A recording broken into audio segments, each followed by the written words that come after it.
dalam rangka mengikuti suatu pelaksanaan kegiatan, yaitu pelaksanaan kegiatan penyuluhan Bangga Kencana tingkat Kelurahan Batang Mata Sapo. Kemudian kita tak lupa juga bersalawat kepada baginda Rasulullah SAW. Kegiatan pada hari ini itu kegiatan kami di P3A P2 KBL itu setiap tahunnya kita laksanakan, ya. Jadi kegiatan seperti ini itu setiap desa kita kasih jadwal penyuluhan di semua kecamatan, ya. Bapak Ibu yang saya hormati, barangkali kita buka acara kita dengan bersama-sama membaca lafaz Bismillahirrahmanirrahim. Acara kita terbuka dengan resmi. Nah, kemudian acara selanjutnya barangkali Ibu Lurah bisa menyampaikan sambutan, ya, pada kita semua terkait dengan kegiatan penyuluhan kita pada pagi hari ini. Pada Ibu disilakan. Assalamualaikum warahmatullahi wabarakatuh.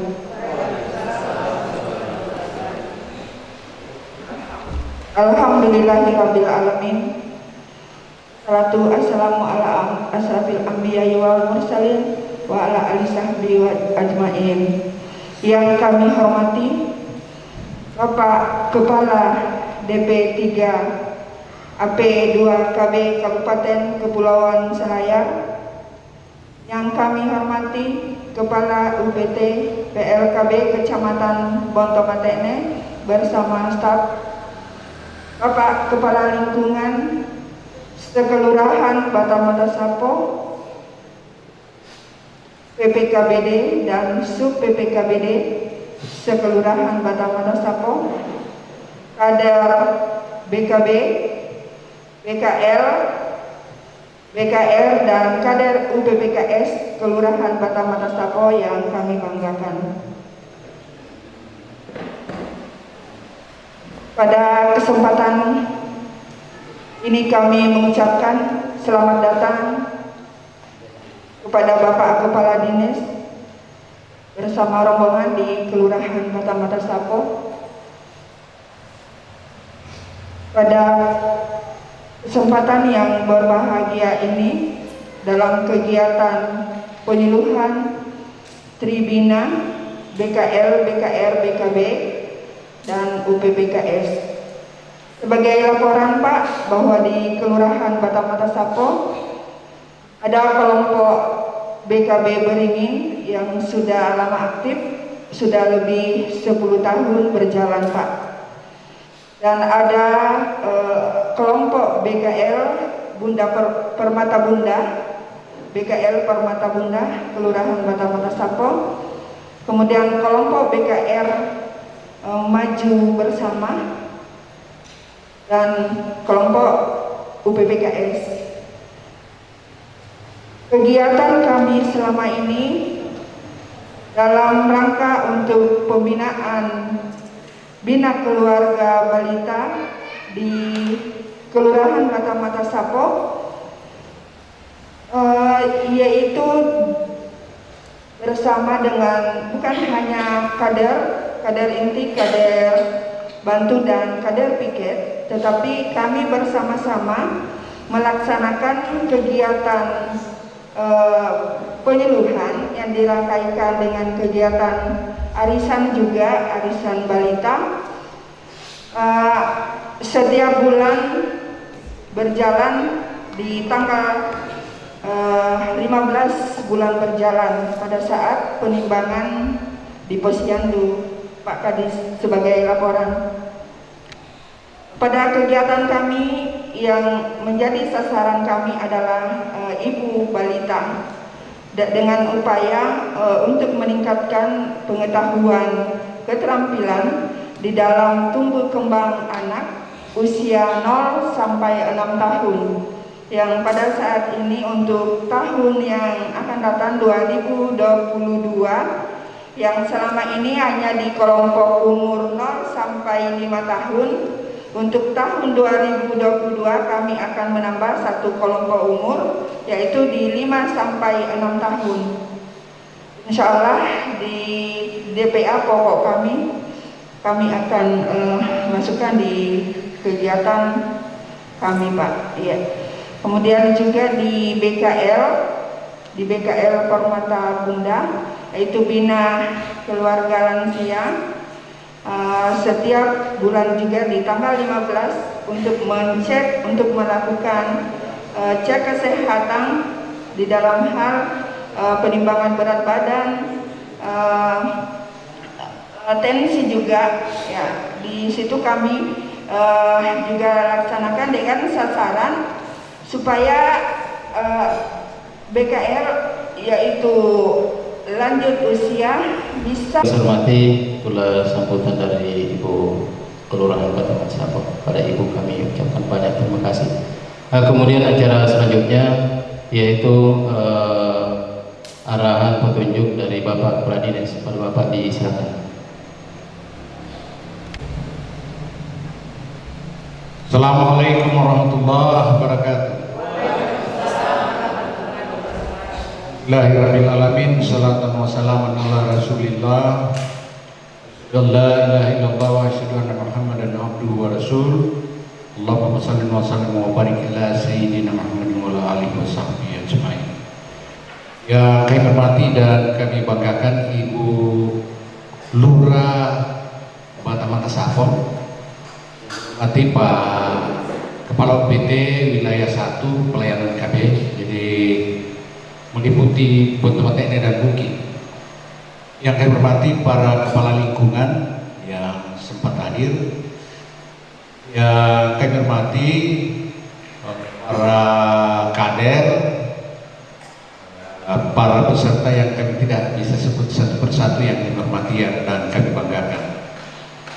Pertama-tama mari kita bersyukur kehadiran Allah Subhanahu wa Ta'ala karena hari ini kita diberikan kesehatan, kekuatan, kesempatan, dan nikmat-nikmat yang lain. Jadi luar biasa sebenarnya nikmat yang diberikan oleh Allah. Memandang pun itu satu nikmat, bahkan berak pun satu nikmat. Coba bayangkan kalau terhalang itu kita punya feses, itu akan menyebabkan sakit. Makanya kita ditanya, nikmat apa lagi yang kau dustakan di surah Ar-Rahman itu. Kemudian mari kita berselawat kepada baginda Rasul Muhammad Sallallahu Alaihi Wasallam, teladan terbaik sepanjang masa, uswatun hasanah. Dan Rasulullah sangat mencintai umatnya. Bahkan di menjelang kematiannya, dia sempat bertanya kepada Jibril, seperti ini rasa sakitnya yang namanya maut. Ya bilang Jibril, ya seperti itulah rasa sakit. Dia bilang, ya Allah cukup saya yang merasakan sakitnya maut. Begitu cintanya Rasulullah kepada kita semua sebagai pengikutnya. Makanya sungguh terlalu ketika kita tidak mengucapkan salawat ketika disebut nama Rasulullah. Makanya dan setiap kita mengucapkan salawat akan mendatangkan 10 kebaikan. Allah bersalawat, malaikat bersalawat kepada Rasulullah Muhammad Sallallahu Alaihi Wasallam. Selanjutnya hari ini, ya kita lihat waktunya sudah jam berapa ya? Tahu bayangkan karena ibu-ibu ya nanti 11:30 sudah, jadi kita coba-coba ramu supaya jangan terlalu lama. Nah, program Bangga Kencana atau biasa disebut program keluarga berencana ini sebenarnya terbagi menjadi 3 bagian pokok. Yang pertama itu adalah daldu, pengendalian penduduk yang dimulai dari, jadi kita sudah masuk pada saat-saat usia perkawinan, jadi pendewasaan usia perkawinan. Makanya baik di program Bangga Kencana ini maupun di perlindungan anak itu kita sangat hindari perkawinan anak. Kenapa? Rata-rata mereka yang kawin pada usia masih remaja ini biasanya berdampak pada perceraian. Di samping itu juga akan menimbulkan implikasi lain, termasuk kesehatannya. dan ketidakmampuan mengatur keluarga. Sehingga di sini sudah ada program kita sudah jalan. Jadi ada program namanya pendewasaan usia perkawinan. Kita memberikan arahan penyuluhan kepada remaja dalam rangka mencegah terjadinya perkawinan dini. Ya. Jadi kita kenapa? Karena dirasa bahwa secara fisik dia dalam keadaan tubuh, alat reproduksinya belum sempurna. Begitu dia hamil, maka akan terbagi gizi yang seharusnya dipakai untuk tumbuh oleh ibunya karena dia masih remaja. Ini juga dikonsumsi oleh anaknya, sehingga terbagi. Jadi kadang-kadang itu ibu muda sering sakit giginya. Biasa ya, kalau dia hamil sakit gigi karena apa? Itu diserap oleh bayinya. Nah, ini kalau berlanjut nanti di usia senja nanti ini akan menyebabkan kerapuhan tulang, bongkok. Yang kedua juga karena alat reproduksinya belum matang, kemungkinan anaknya akan cacat. Itu baru satu sisi. Kemudian sisi psikologinya, remaja itu kan artinya apa? Dia sudah peralihan antara dewasa dan anak-anak. Jadi dia di satu sisi dia sudah mulai rasional, sudah mengenal nilai, sudah paham baik benar salah. Tetapi masa pubertas ini yang dominan itu adalah hasratnya, keinginannya yang besar, sehingga kadang-kadang rasanya dikalahkan oleh keinginannya. Apalagi saat-saat sekarang ini banyak hal yang mempengaruhi pikiran remaja kita,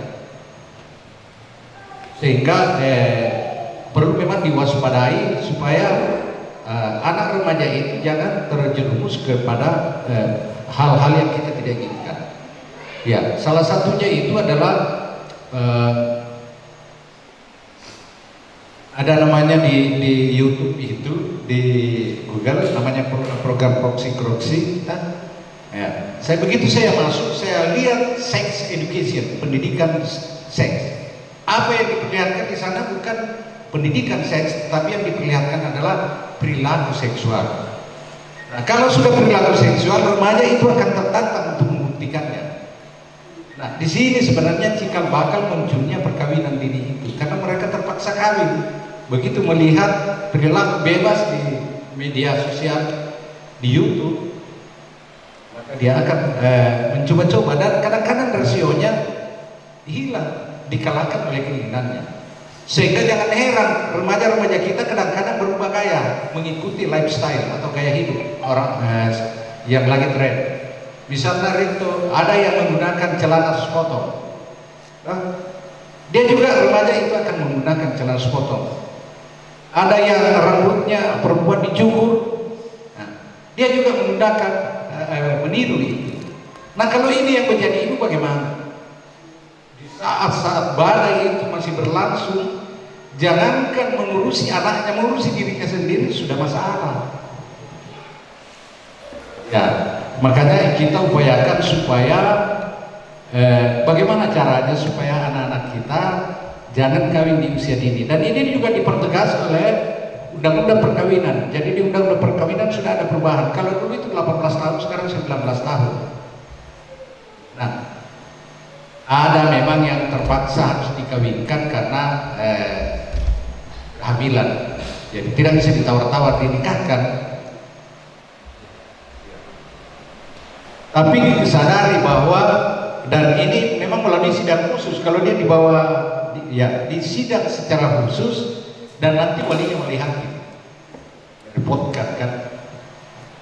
Yang kedua, yakini bahwa dia ini akan mengalami kesulitan dalam mendidik anak, sebab rasa remajanya itu masih muncul. Jadi biasanya kalau temannya pergi rekreasi, dia sudah punya bayi ini, paling-paling dia bilang sama orang tuanya, "Mak, jagakan anak saya mau ke sana." Padahal ini ibu yang akan memanusiakan manusia. Jadi kalau salah dalam mendidik, bisa bagi apa yang bisa diharapkan. Yang kedua juga, kalau dia kawin remaja, pasti pendidikannya sudah tidak terhenti, dia pasti terhenti. Yang ketiga, secara ekonomi pasti orang tuanya yang akan mendidik mereka. Untung-untung kalau kita seperti anak orang kaya tuh, anaknya Pak Abu Rizal Bakri itu banyak uangnya. Tapi kalau kita ini yang terbatas ekonominya, orang tua pasti yang repot, setengah mati. Biasa 3 anaknya masih orang tuanya yang hidupi. Bayangkan. Ini yang dikhawatirkan supaya jangan terjadi perkawinan dini. Makanya disarankan supaya anak-anak itu kawin pada usia 20 tahun perempuan. Yang kedua, diatur jaraknya, pengaturan kehamilan. Ya, jangan terlalu rapat. Karena kalau rapat juga tidak ada kesempatan bagi ibu beristirahat sehingga mengalami kegagalan tumbuh kembang fisik dan mental. Ini namanya stunting ya. Ini juga menjadi perhatian kita nanti karena kedepannya juga mungkin khusus untuk penyuluhan ini mungkin BKKBN akan menjadi koordinator penyuluhan terkait dengan hal ini. Nah, begitulah mereka sampai lahir, ya. Begitu lahir, insya Allah mudah-mudahan sehat. Dan memang sebaik-baik anak itu lahir melalui jalan lahir. Kenapa harus sebaiknya melalui jalan lahir? Beda kalau orang yang karena memang ada hambatan tidak mungkin melahirkan secara normal. Kenapa? Ketika dia lewat jalan lahir itu dia dipres. Dipres. Pada saat dia terpres karena sempit, itu syarat-syaratnya dibangkitkan.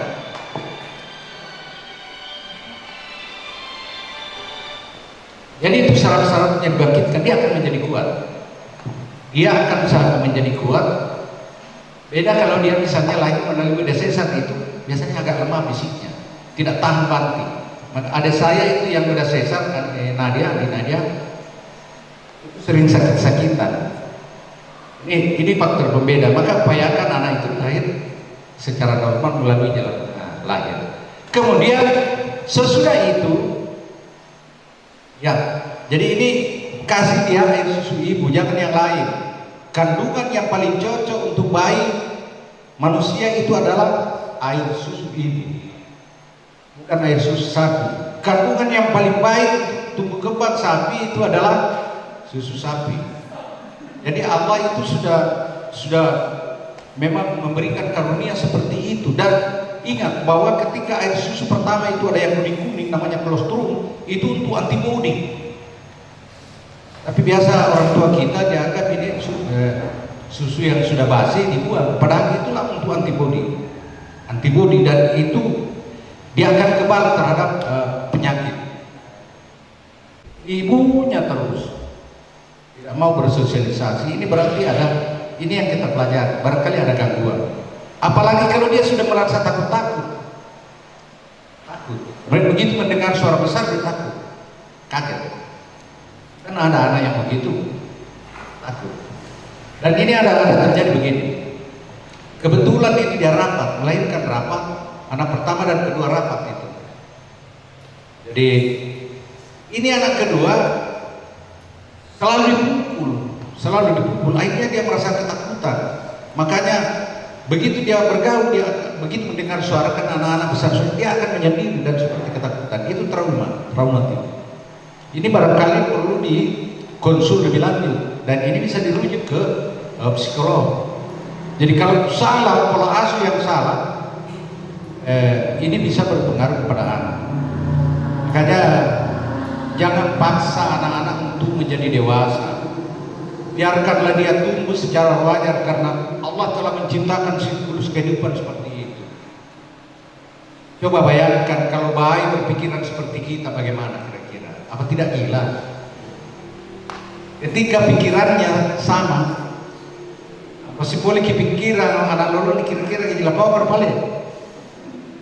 Oh, jadi biarkanlah, jangan dipaksa. Biarkanlah dia tumbuh secara wajar, tinggal dikontrol. Jadi di situ perbedaannya.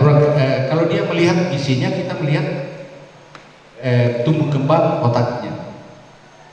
Itu maksudnya BKB.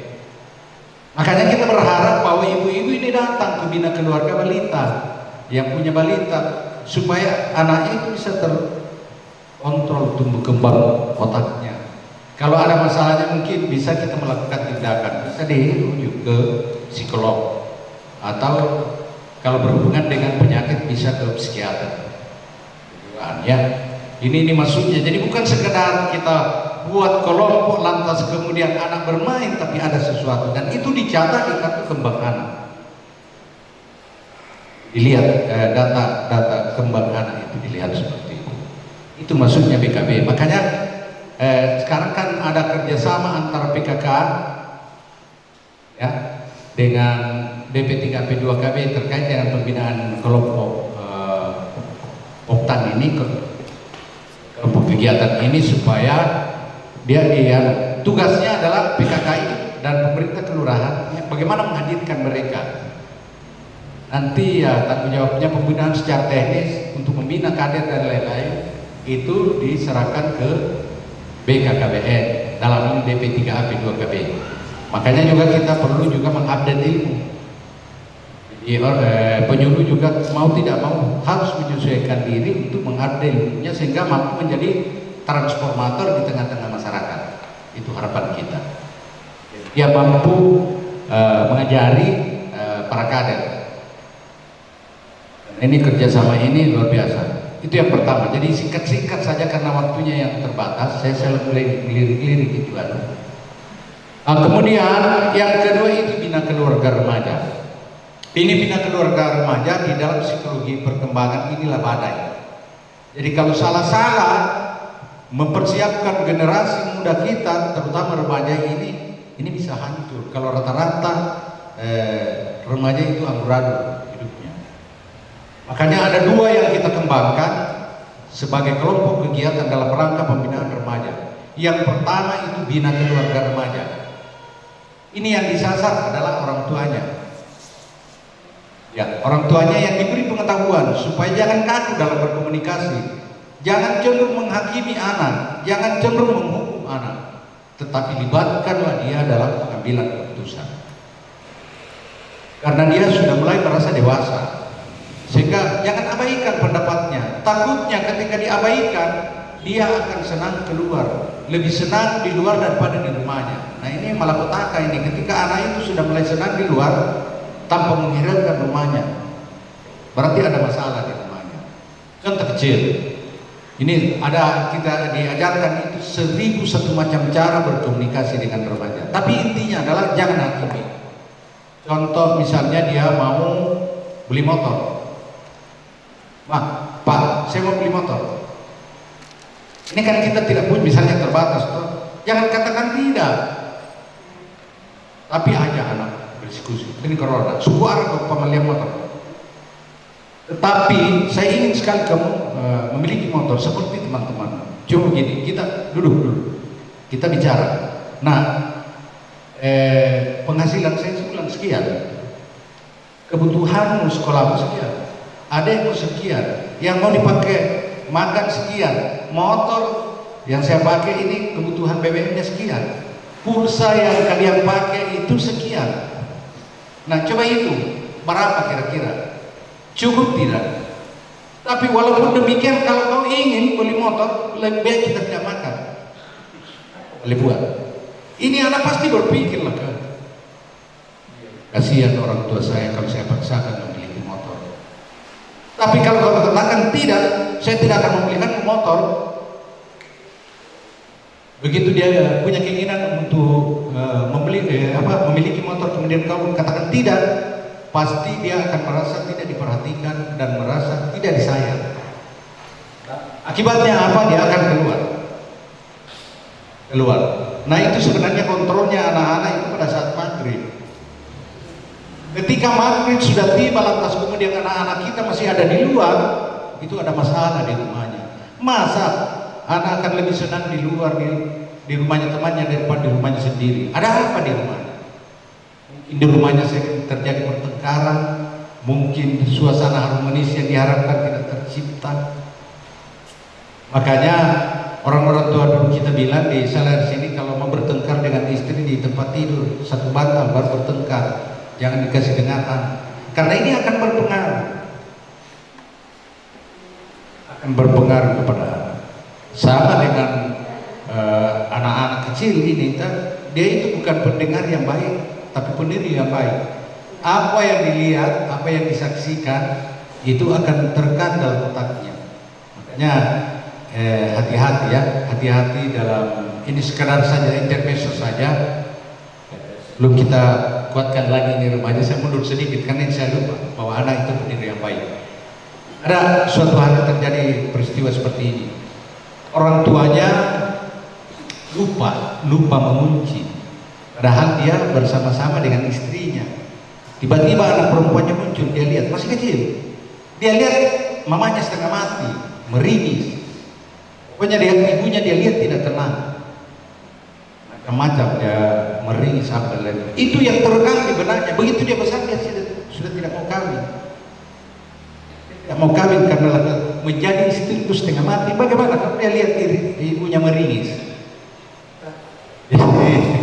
Ini kita, makanya hati-hati dengan itu, jangan diperlihatkan begitu. Kalau dia terlanjur melihat itu, komunikasikan dengan baik supaya jangan tertanam, karena itu anak-anak seperti menulis surat. Nah, sekarang kita kembali ke masalah remaja. Seperti di Kelurahan Benteng Selatan, kalau di sini di Bungaya, itu harapannya bagaimana 8 fungsi keluarga, fungsionalisasi keluarga itu bisa berjalan, mulai dari fungsi agama sampai kepada fungsi lingkungan. Dan kita berharap bahwa ada yang lain masuk di situ melakukan pembinaan, opini lain sesuai dengan bidangnya masing-masing.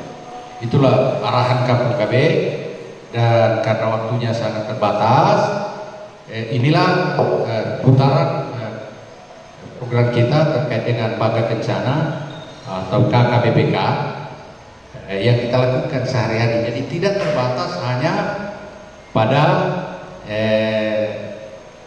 KB-nya saja, pelayanan KB-nya saja, tidak di situ. Luas kita punya cakupan. Karena tugas kita adalah dan ini urusan wajib daerah harus dilakukan adalah pembangunan manusia. Ya, pembangunan manusia masuk dalam nawacita Pak Jokowi. Saya rasa ini ya pas-pas ya Pak, pas-pas. Beda sedikit 1 menit. Ya, saya rasa cukup ya. Jika ada yang baik pasti itu datangnya dari Allah, dan jika ada yang salah pasti datangnya dari saya sebagai manusia biasa. Demikian, mohon maaf atas kekurangan. Wabillahi taufiq wal hidayah. Assalamualaikum warahmatullahi wabarakatuh.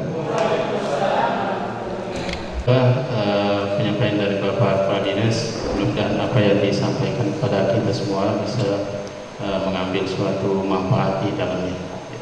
Bapak Ibu yang saya hormati, barangkali untuk sesi tanya jawab kita tidak ada untuk hari ini karena waktu sudah tinggal 7 menit lagi sudah masuk waktu duhur. Ya.